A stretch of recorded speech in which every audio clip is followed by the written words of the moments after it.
everyone, this is Kharisma from Popnicute.com, your go-to website for unique handcrafted jewelry. Today I'm going to show you how to cut a tubing without a miter vise. This is a miter vise.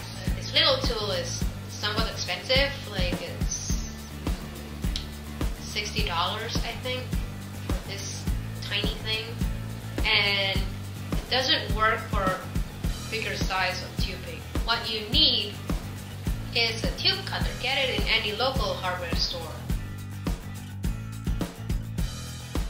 Okay, first you will want to measure your tubing to know exactly where you want it to be cut.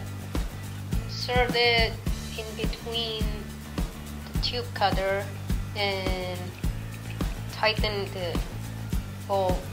Just tighten it enough so it doesn't move, but not too tight so it doesn't distort the shape of the tubing. Rotate till it's scored a line.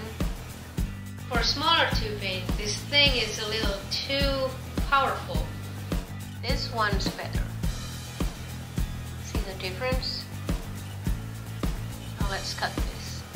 We want to score this and then keep moving. Keep rotating the tubing. That it makes a really nice cut. It's a bigger tubing. I find that it doesn't really matter if you cut all the way through with the tube cutter, because this is hard-walled tubing, so it doesn't really make any distortion.